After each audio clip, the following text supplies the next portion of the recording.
By the time the lawyer placed 3 birth certificates, 1 sealed custody order, and a folded ultrasound photo on Kang Min-jae's desk, he had already buried his father, taken control of a $2 billion shadow empire, and survived every kind of betrayal except the one that mattered. "You missed 1,096 days, the lawyer said quietly. The room went still. Across the polished black table, Min-jae's mother did not blink. Seo Yerin, elegant in ivory, stood half a step behind her, pretending surprise with the skill of a woman who had rehearsed innocence for years. Then the doors of the family council chamber opened. Amara walked in, wearing midnight blue, her back straight, her face calm, and beside her stood 3 children with the same solemn eyes, the same stubborn chin, the same silence that looked too much like his. Triplets. His wife had vanished for 3 years. She had returned with his heirs. And for the first time in all the years Seoul had feared Kang Min-jae, his hands stopped obeying him. If a man could lose everything without a single shot being fired, it would happen in that room. Subscribe to Aurora Love Saga for more stories like this. Because the cruelest punishment was never death. It was being forced to live long enough to understand exactly what your silence had cost. It had started 3 years earlier, in a mansion so quiet that every insult sounded ceremonial. Kang Min-jae had been raised in a world where noise was weakness. His father built power through restraint. His mother enforced it through humiliation. And Min-jae learned early that emotion was a door enemies could walk through. By 34, he ruled the Black Phoenix network from a glass tower overlooking the Han River. Politicians returned his calls. Prosecutors measured their steps around his name. Men twice his age stood when he entered a room. He spoke softly and decided lives with a glance. Then he married Amara Brooks. She had come to Seoul as an art consultant for a private restoration foundation, a black woman with a scholar's grace, a voice like velvet over steel, and the kind of intelligence that did not beg to be noticed. She never flattered power.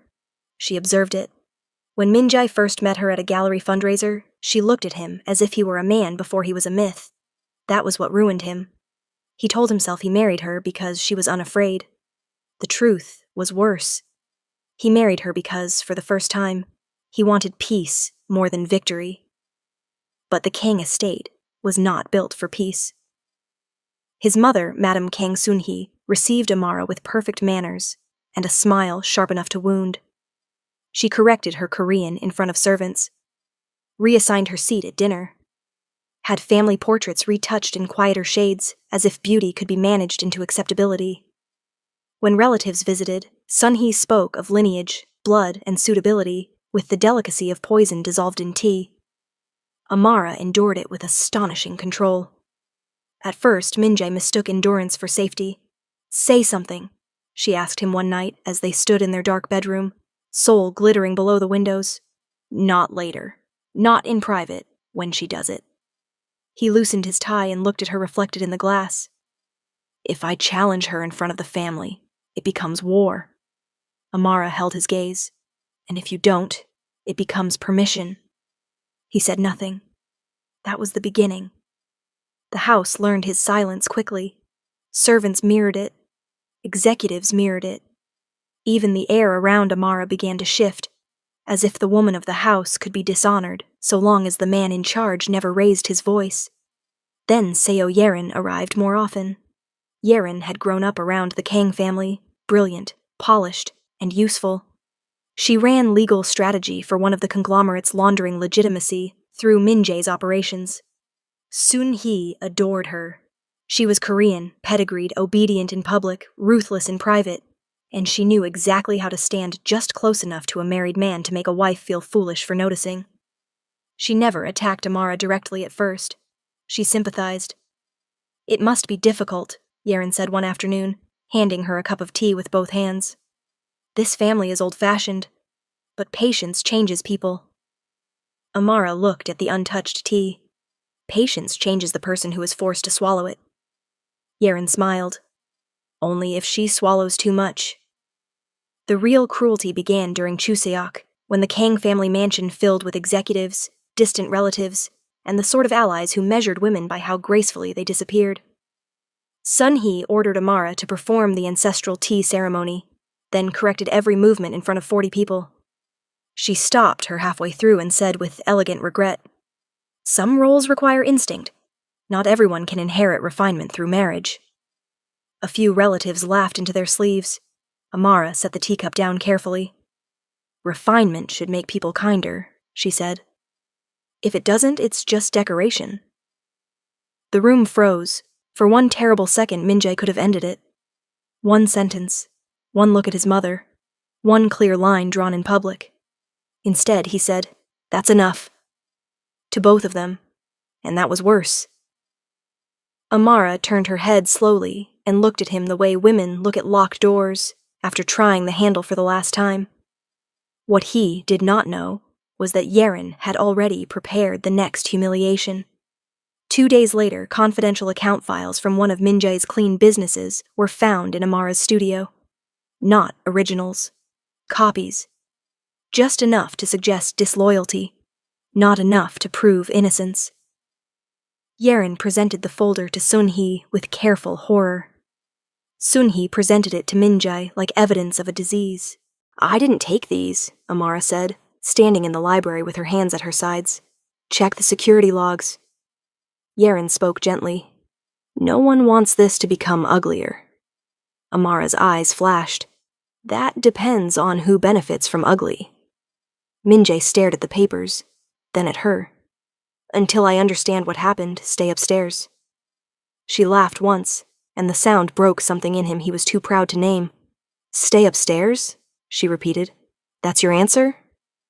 "It is temporary." "No," Amara said. "It's familiar."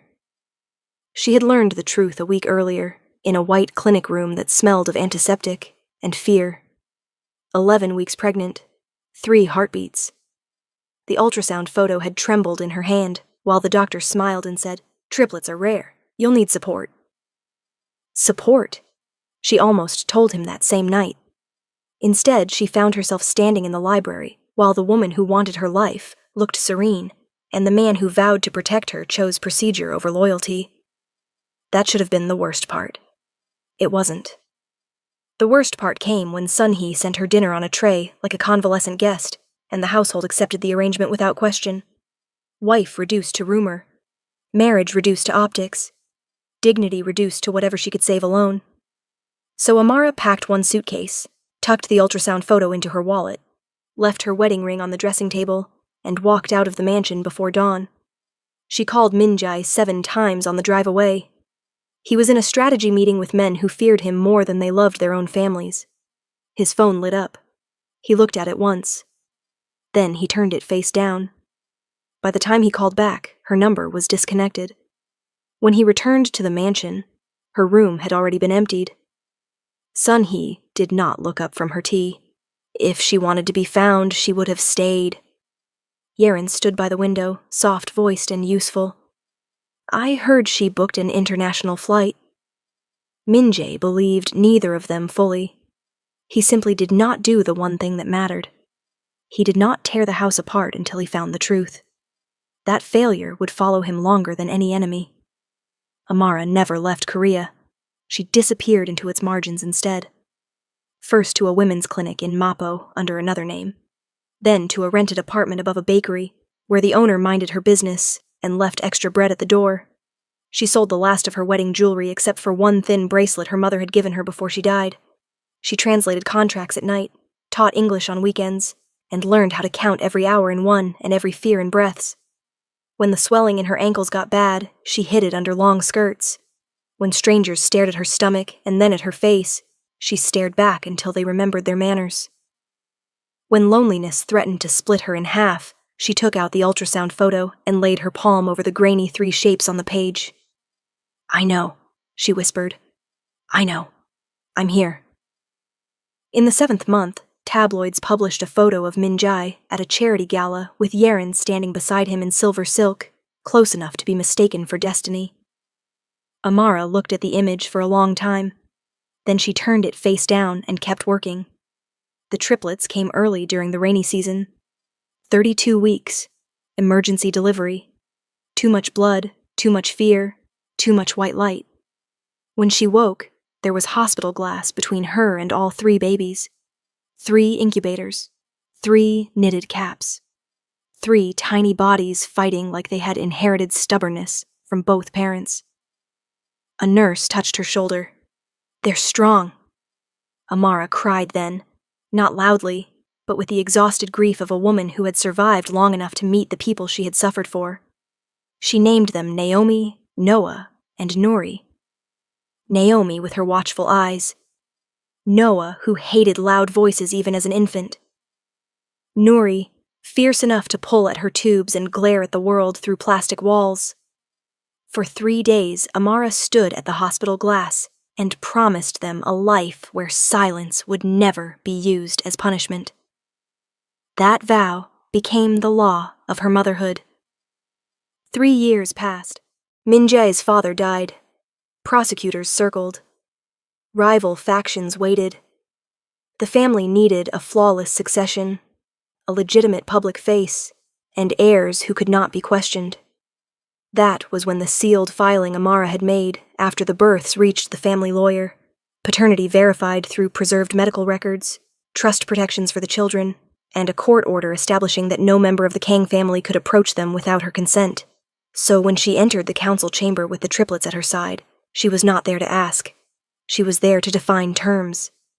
Sun-hee recovered first. "This is outrageous. There will be testing." "It's already done," Amara said. Yaren stepped forward. "You disappear for years and arrive on the day of succession with children no one has seen. With children no one protected," Amara replied. Min-jae still had not spoken. Naomi looked up at him, her small hand wrapped around her brother's. "Are you the man in the photo?" His chest tightened. "What photo?" Amara reached into her bag and set the old ultrasound picture on the black table between them. "The only one he never got to see," she said. It was the first time in 3 years that Min-jae understood silence as something heavier than control. It was cowardice with excellent tailoring. The court granted him restricted access first. 2 supervised visits a month at a private family center in Gangnam. No unannounced appearances. No direct communication with Amara, except through counsel and a co-parenting app. No gifts above modest value. No taking the children to the Kang estate. "You can be their father," Amara told him in the hallway after the hearing, not raising her voice. "You cannot be their weather." He nodded once. Then he did something no one in Seoul had ever seen him do. He obeyed. On the first visit, Noah refused to hold his hand. Naomi asked if rich men always wore sad faces. Nuri inspected his watch and announced that he looked too serious to be trusted. Min-jae, who had made grown men shake with a glance, sat cross-legged on a carpet and learned how to stack wooden blocks without frightening his own children. He showed up early every time. Not once. Not grandly. Every time. When Nuri spilled juice on his suit, he cleaned it himself. When Noah cried because another child shouted nearby, Min-jae took off his expensive watch, placed it in Noah's palm and said, "You can hold this until the room feels smaller." Naomi noticed everything. "Why didn't you come before?" she asked in the 4th week. "No court order in Seoul could have cut him deeper." He answered truthfully, "Because I failed." She considered that with a child's merciless wisdom. "That's bad." "Yes." "But you came now." "Yes," Naomi leaned back. "Then don't fail slow." The trial upgrade came after 4 months. He was allowed school pickups, pediatric appointments, and 2 unsupervised afternoons in public places approved by Amara's attorney. Seoul watched from behind tinted windows and gossip columns. Min-jae ignored all of it. He learned Noah liked counting buses on the river road. Naomi preferred bookstores and asked dangerous questions about fairness. Nuri wanted to race everything, including elevator doors and rain. He left meetings for fevers. Canceled a dinner with a minister because Naomi had a recital. Took a call from an arms broker in the parking lot of a children's dental clinic and ended it in 8 seconds with, "I said no." His lieutenants exchanged glances. The king was changing his schedule for toddlers. Then came the first real test. Sun-hee sent expensive handbox sets to Amara's home before the children's first public birthday party. Attached was a note in perfect calligraphy. Children of the Kang bloodline should be presented properly. Amara returned the boxes unopened. 2 hours later, Sun-hee appeared at the venue anyway, with Yeren at her side and cameras mysteriously nearby. 3 years earlier, Min-jae would have let the scene unfold and handled it later in private. This time, he stepped between the children and the cameras before the first shutter snapped. "No photos," he said. Sun-hee's expression hardened. "You would embarrass your mother publicly?" "You embarrassed yourself by coming uninvited." Yeren tried to smile through it. "Everyone is emotional. We should think of family optics."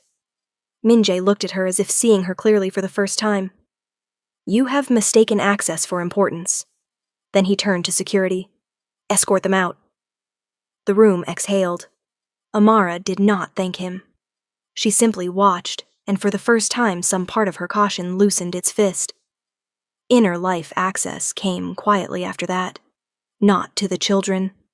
To her. One rainy evening, Noah woke screaming from a nightmare and refused to calm down unless Min-jae stayed. Amara, exhausted, stepped aside and let him into the apartment beyond the threshold he had never crossed. There were 3 tiny raincoats by the door, 3 drawings on the refrigerator, 3 little beds lined with books and stuffed animals. A small framed copy of the ultrasound photo sat on a shelf above family calendars and medicine spoons. Min-jae stood very still. "This is what you built," he said. Amara folded a blanket with tired hands. "This is what I protected." After the children slept, she made tea. For a moment the apartment was so quiet, it felt like the old mansion, except this silence had mercy in it. He noticed her bracelet, the one piece of jewelry she had kept. "I looked for you," he said. She gave him a level stare. "Not hard enough." He accepted that. After a while, she opened a drawer and took out a stack of letters bound with ribbon. "I wrote these when I was pregnant," she said. "I never sent them." He did not touch them until she nodded. The first began, "Today one of your children kicked so hard I laughed in a grocery line, and I hated you for not being there to hear it." The second, "Your mother taught your house how to erase me, and you taught it how by staying silent." By the 5th letter, his vision blurred. "I'm not asking you to forgive me," he said. "I know," Amara replied. "If you were, I would have asked you to leave." There was one test left. It arrived wearing pearls and legal language. A media outlet published a story questioning the legitimacy of the triplets and implying Amara had timed her return to seize the Kang inheritance. The source was anonymous. The fingerprints were not. Yeren had fed it through intermediaries, with Sun-hee's blessing, hoping pressure would force Min-jae back into the old habit of protecting power first and cleaning up pain later. By dawn, shareholders were calling. Prosecutors were sniffing. Older family members demanded a formal statement that distanced the succession from domestic irregularities. Sun-hee requested a private meeting and used the same tone she had used when Amara first disappeared. "You can still contain this," she said. "Deny nothing, confirm nothing. Let the woman tire herself out." There it was again. Silence offered as strategy. Silence dressed as wisdom. Silence sharpened into cruelty. Min-jae looked at the woman who raised him and saw, perhaps for the first time, the full architecture of what she had taught him to become. "No," he said. At the press conference that afternoon, the room was packed. Executives lined the walls. Cameras waited. Yeren stood near the back, composed as marble. Amara had not wanted to attend. Min-jae asked only once. "You do not owe me this," he told her. "But I will not let them speak about you while I stand behind a podium alone." She came for the children's sake, not his. When the questions started, they came like knives wrapped in manners. "Chairman Kang, are these children legally recognized?" "Yes." "Will their mother be included in family structures moving forward?" "She was my wife when my family dishonored her," he said. "She is the mother of my children now. The failure was mine." The room stirred. A reporter shouted, "Are you accusing your own family of misconduct?" Minjay did not look away. I am stating that the woman beside me was humiliated under my roof while I said nothing. That will never happen again. He turned, not to Amara, but toward the section where Sunhee sat rigid, with outrage, and Yeren, with suddenly fragile calm. Effective immediately, Madam Kang Sunhee holds no authority over my children, their trusts, or any household attached to me. CO Yeren has been removed from all legal representation connected to the Kang Group. The succession will proceed with independent oversight. My children will inherit protection, not silence. No speech about love, no plea, just action, placed in public where it could not be undone. If you had been Amara, what would you have done in that moment? Opened the door an inch, or left him standing outside forever? The answer took time. Bittersweet things always do. 6 months later, Minjay no longer lived in the old mansion. Sunhee remained there with her portraits and her tea, and the cold dignity of a woman who had mistaken control for permanence. Yeren disappeared into another city, another firm, another carefully ironed future. Minjay moved into a secure house 10 minutes from Amara and the children. Not with them. Near them. That mattered. He still ran what remained of his empire, but differently now. Less shadow, more surrender of the filthiest corners, more daylight forced into rooms where men like him once thrived. It was not absolution. It was maintenance. A man cleaning damage with his bare hands because he had finally understood who bled when he refused. On Sundays he made breakfast with the children. Noah still counted buses. Naomi still noticed lies before adults did. Nuri still raced everything, and usually won. Amara watched carefully, forgave slowly, and never performed softness to comfort him. Some nights they sat at her kitchen table after the triplets slept, sharing tea in the kind of silence that did not threaten anybody. Sometimes their fingers brushed over homework sheets or medicine bottles, or the edges of that old ultrasound photo, now flattened and framed, the paper still creased from the years she carried it alone. One winter evening, snow drifted over Seoul in clean white lines. The children had fallen asleep in the back seat after a school concert, their small mouths open, their scarves crooked. Minjay helped carry Noah upstairs. Amara tucked Nuri into bed. Naomi, half awake, wrapped her arms around both their necks and mumbled, "You're nicer when you're in the same room." After the children slept, Minjay stood by the doorway, coat in hand. "I replaced the security staff at your office," he said. "The new team reports to you first." Amara nodded. "Good." He hesitated, then set something on the table. Her wedding ring. He had repaired the tiny scratch on the band, but nothing more. "I'm not asking," he said. "It belongs to you whether you wear it or not." Amara looked at the ring for a long time. Then she placed it beside the framed ultrasound photo. Not back on her finger. Not back in his hand. Somewhere in between. That was all he got. That was more than he deserved.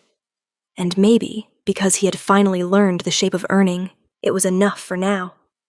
If you enjoyed this story, subscribe to Aurora Love Saga for more stories like this, and tell me in the comments, did he deserve another chance? Or was her caution the only ending he had truly earned?